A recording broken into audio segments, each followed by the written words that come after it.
मित्रांनो, लग्नानंतर होईलच प्रेम या मालिकेच्या आजच्या भागामध्ये आता सत्यनारायणाची पूजा तर निर्विघ्नपणे पार पडलेली असते। जीवा आणि नंदिनी हे दोघेही पुढे येतात, गुरुजींचा आशीर्वाद घेतात।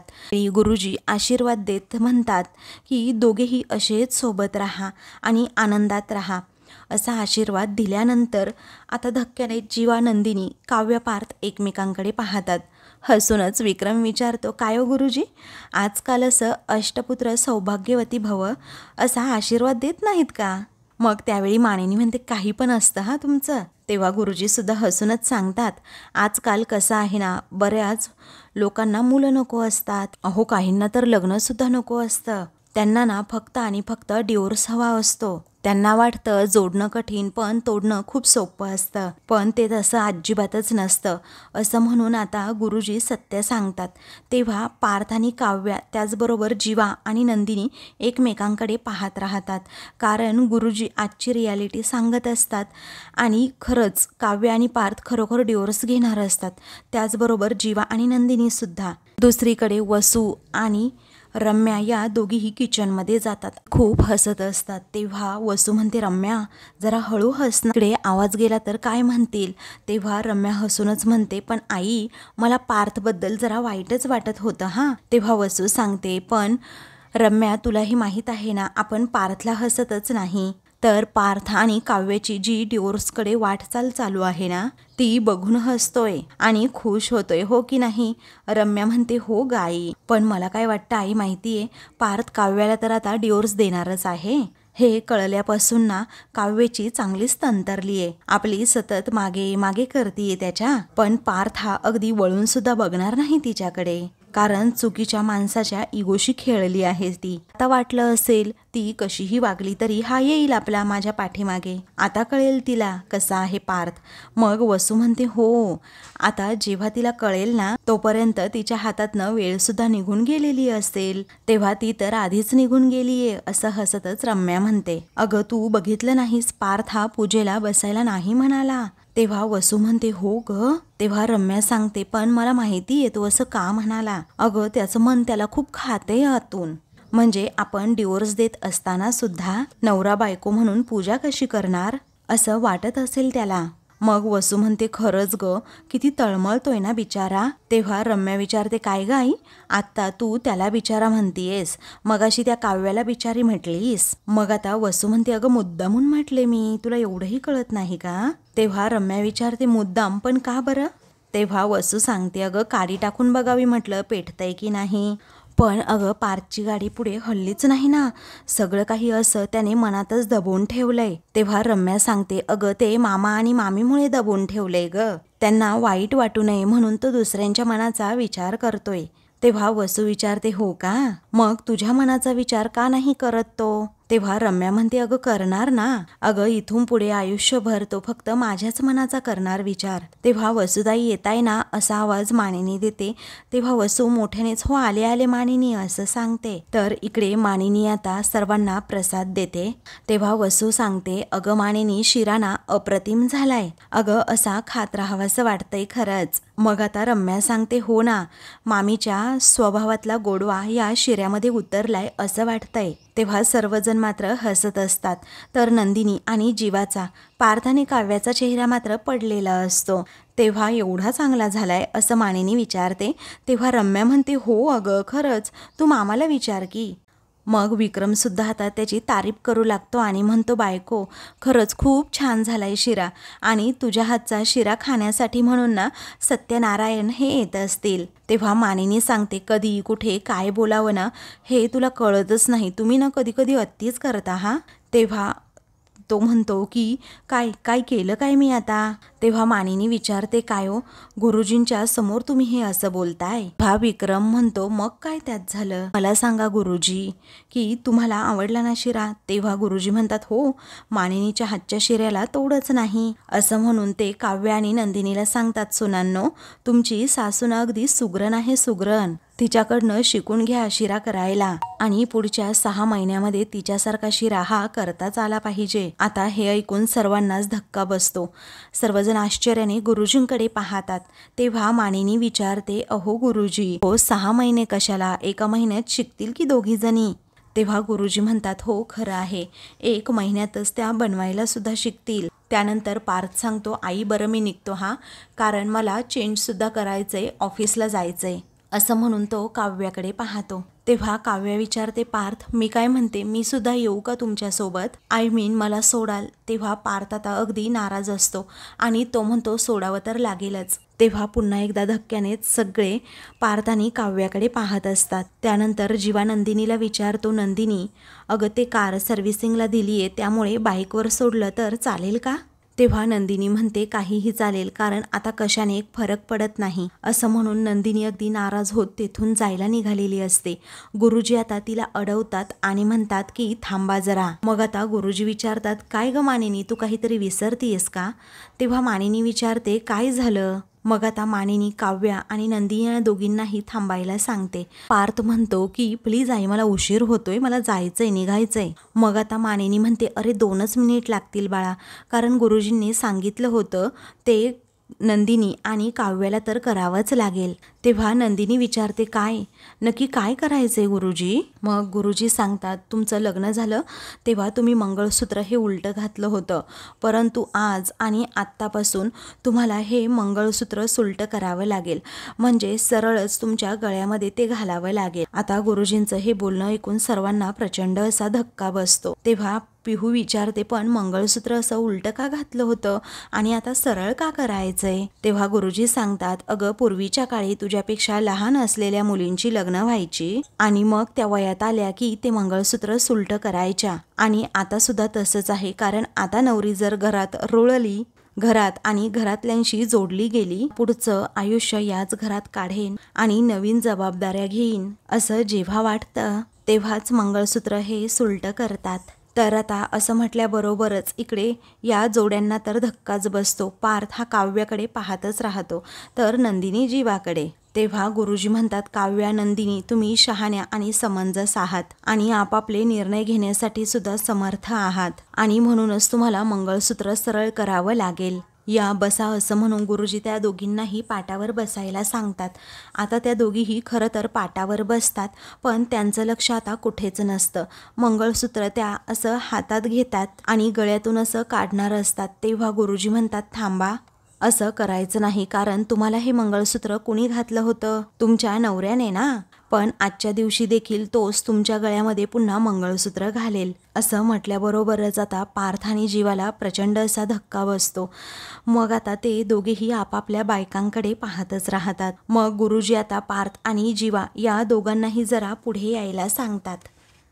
मग आता नाईलाजाने ते दोघेही पुढे येतात खरं, आणि आपापल्या बायकांशेजारी बसतात. तेव्हा गुरुजी सांगतात, तुमची बायको ही तुम्हाला ते मंगळसूत्र काढून देईल आणि ते सरळ करून पुन्हा तुम्हाला तिच्या गळ्यामध्ये घालायचे. तर आता काव्याला अगदी दुःखच झालेलं असतं. ती मनात आता खूपच विचार करते आणि त्याचबरोबर पार्थकडे पाहून पुन्हा गळ्यातून ते मंगळसूत्र काढते. तर दुसरीकडे नंदिनी सुद्धा आता आपल्या गळ्यात असणारं मंगळसूत्र काढते आणि जीवाच्या हातात देते. मग आता जीवा आणि पार्थ हे दोघेही आता मंगळसूत्र हातात घेतात आणि त्यांना त्या दोघांच्या लग्नाचे प्रसंग आठवतात की कशा प्रकारे आम्ही आमच्या बायकांच्या गळ्यामध्ये मंगळसूत्र घातलं होतं. मग आता जीवा हा धक्क्यानेच नंदिनीकडे पाहतो आणि मनातच विचार करतो की आजच्या दिवशीच हे सगळं घडायचं होतं का? कारण आम्हाला इथून बाहेर पडून आता कोर्टात जायचंय. हे जर या सगळ्यांना समजलं तर केवढा मोठा प्रचंड धक्का बसेल. या विचाराने जीवा हादरतोच. मग त्यानंतर पार्थसुद्धा मनात विचार करतो की किती विचित्र आहे हे सगळं. डिवोर्स घेण्याअगोदर हा एवढा पवित्र विधी करावा लागतोय. असं म्हणून हळूच तो काव्याकडे पाहतो की कशा प्रकारे लग्नामध्ये नंदिनीच्या ऐवजी मी काव्याच्या गळ्यामध्ये मंगळसूत्र घालावं लागलं होतं. मग त्यानंतर आता काव्यासुद्धा मनात विचार करते, डिवोर्स पेपरवर सही केल्यानंतरही पार्थला पुन्हा माझ्या गळ्यामध्ये मंगळसूत्र घालावं लागतंय. सुरू काय आहे आमच्या आयुष्यात? नियती मस्करी करतीये की हे गुरुची चेष्टा करतायत?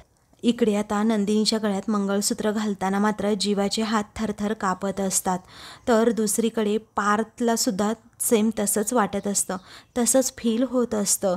त्याचेही हात लटलट कापत असतात. तरीही तो आता गुरुजींच्या सांगण्यावरून काव्याच्या गळ्यात सुलटं सरळ करून मंगळसूत्र घालतोच. आता ते मंगळसूत्र घातल्यानंतर पार्थ खूपच इमोशनल होतो, काव्याकडे पाहतो. तर काव्याच्या डोळ्यातही चटकन अश्रू येतात. काव्यासुद्धा आता एकदम इमोशनल होते आणि पार्थकडे पाहत असते.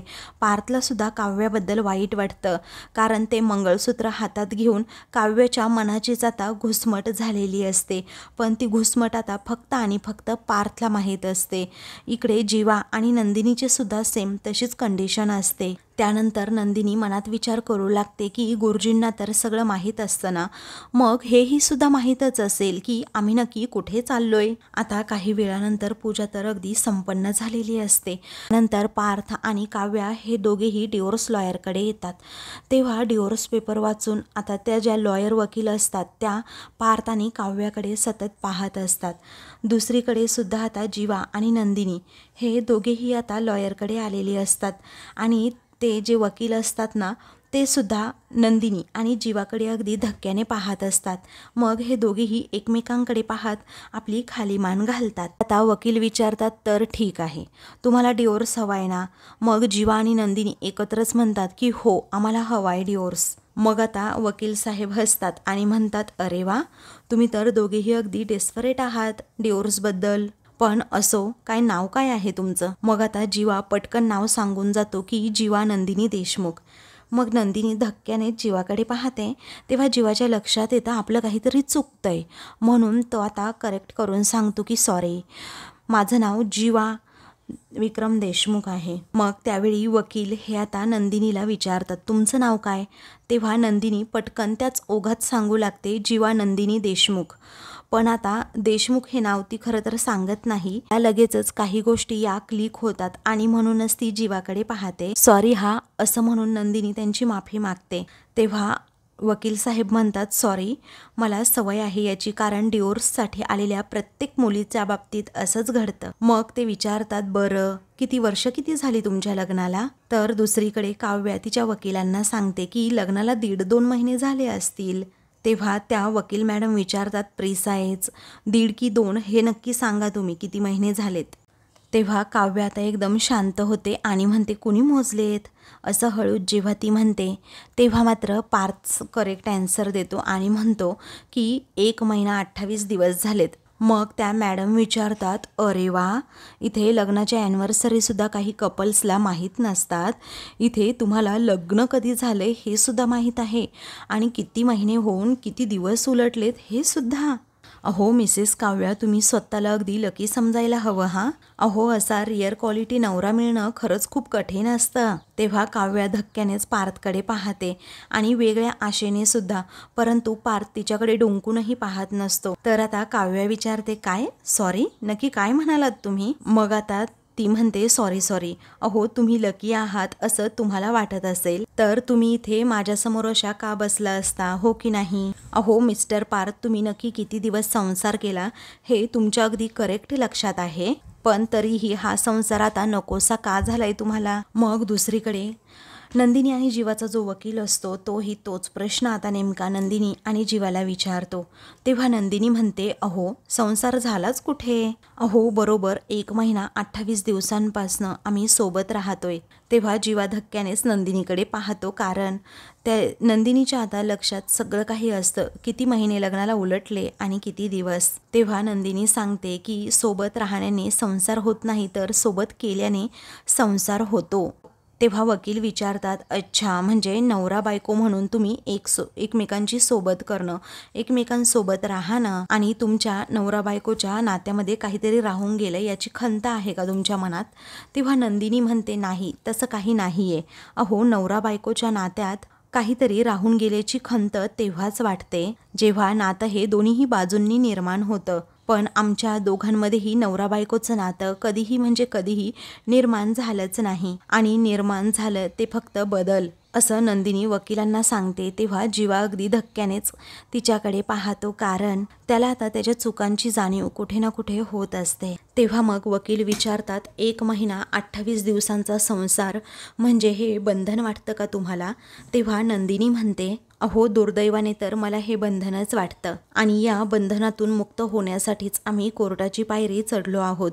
तर दुसरीकडे पार्थ वकिलांना सांगतो, कसं आहे ना, खरं तर मला माझ्या बायकोसोबत कोर्टाची नाही तर देवळाची पायरी चढायचं होतं, पण भक्ती आणि लग्न हे असं मारून मुटकून नाही करता येत. त्यामुळे आम्हाला असा डिवोर्स पटकन देऊन टाका, म्हणजेच आम्हाला एकमेकांचा त्रास कधीही होणार नाही. तेव्हा वकील विचारतात, नक्की काय त्रास होतोय तुम्हाला? मग आता पार्थ सांगणारच असतो. त्यावेळी आता वकील विचारतात, हो थांबा तुम्ही जरा, किती बोलता, पण त्यांनाही सांगू द्या ना नक्की कसला त्रास होतोय, कारण डिवोर्स एकाला नाही तर दोघांनाही घ्यायचा आहे ना.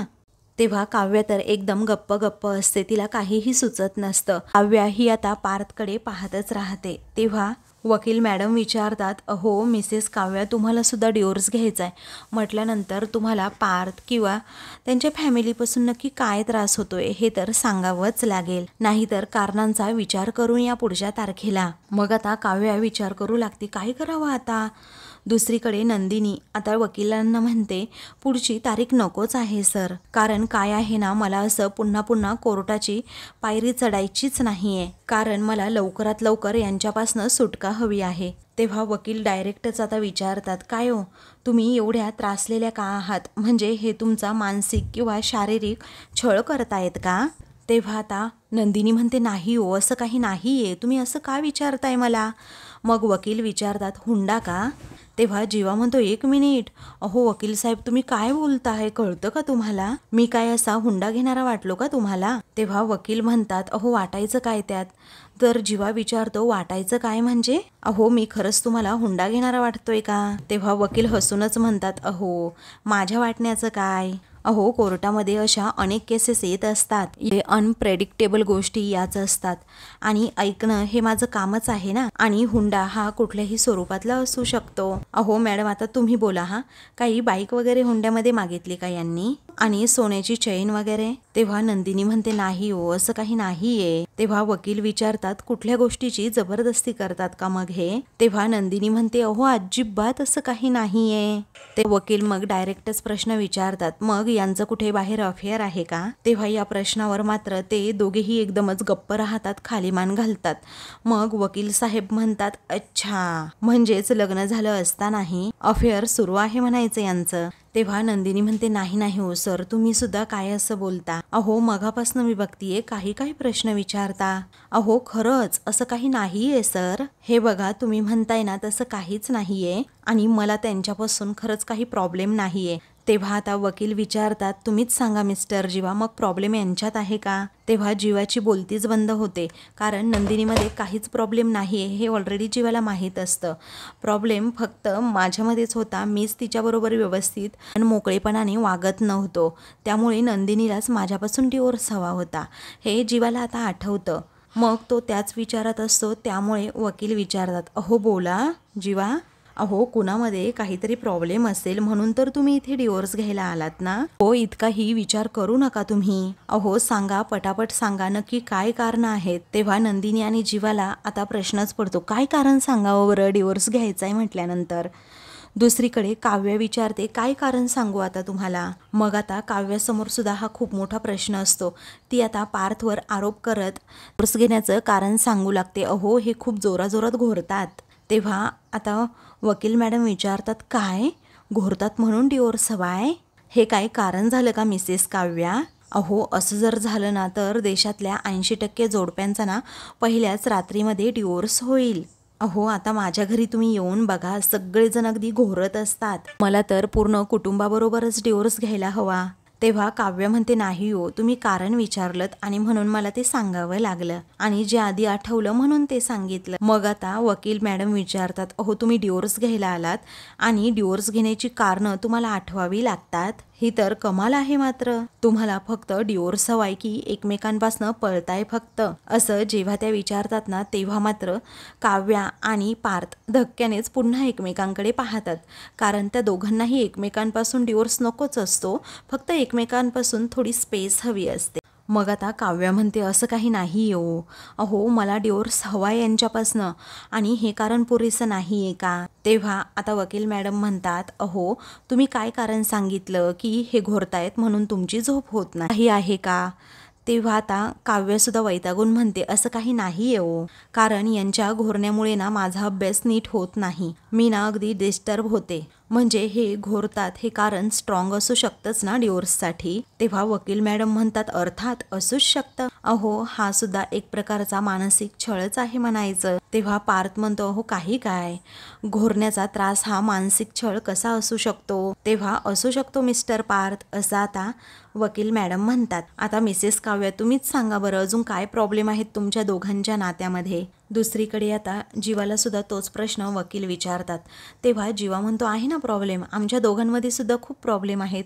ही ना आपली सतत पसारा आवरत असते, हिला सकाळ दुपार संध्याकाळ पहाटे रात्री सगळीकडे फक्त पसाराच पसारा दिसत असतो आणि हिला तो आवरायचा असतो. त्यावेळी आता वकील साहेब हसूनच म्हणतात अहो चांगलंच आहे की मग, म्हणजे हा प्रॉब्लेम कसा असू शकतो. मग आता जीवा म्हणतो हो प्रॉब्लेम आहे ना, कारण मला असा रूममध्ये ना पसाराच आवडतो, पसारा आवरलेला अजिबात आवडत नाही आणि हिला सगळं काही अगदी आवरून ठेवायचं असतं आणि मला तर तेही आवडत नाही. तेव्हा वकील साहेब म्हणतात हे ना सगळं अजबच आहे, म्हणजे ज्याच्याकडे खायला चणे आहेत त्याच्याकडे दात तर नाही आहेत आणि ज्याच्याकडे दात आहेत त्याच्याकडे खायला चणे नाही आहेत. अहो मॅडम मी माझ्या बायकोला ना तुमच्याकडे ट्रेनिंगलाच पाठवतो, प्लीज तिला जरा या आवरण्याच्या गोष्टींना थोड्या समजावून सांगा. म्हणजे कसं आहे ना मला अगदी टापटीपपणा आवडतो. आता माझ्या बायकोचं नाव बदलून मी मिसेस पसारेवालाच ठेवतो. तेव्हा नंदिनी आता जीवाकडे पाहतच राहते, कारण तिने आता जीवाला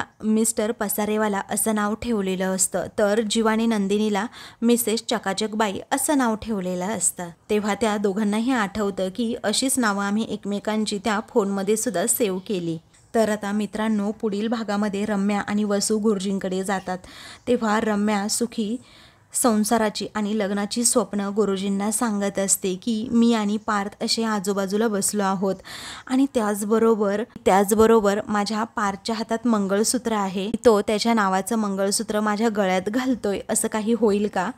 तेव्हा गुरुजी म्हणतात असंच होणार आहे. तेव्हा रम्याला खूप आनंद होतो आणि ती म्हणते मला खात्रीच होती की माझ्या आयुष्यात असं काहीतरी होणारच. मग आता रम्या तर खुश होत तिच्या आईला अशी गरगर फिरवू लागते. गुरुजी म्हणतात परंतु रम्याला पुढे काही ऐकण्यात इंटरेस्टच नसतो. तर दुसरीकडे या दोन्हीही जोड्या आता डिवोर्स घ्यायला खरं तर आलेल्या असतात, पण आता कायद्याने त्या दोघांनाही 6 महिने एकत्र पुन्हा राहायला सांगितलेलं असतं आणि ही तुमच्या नात्याची शेवटची संधी असेल असं आता त्या दोघांनाही सांगितलेलं असतं. त्यामुळे जीवा नंदिनी पार्थ आणि काव्या धक्क्यानेच एकमेकांकडे पाहतात. अशाच मालिकेंचे पुढील भाग पाहण्यासाठी चॅनलला सबस्क्राईब करा.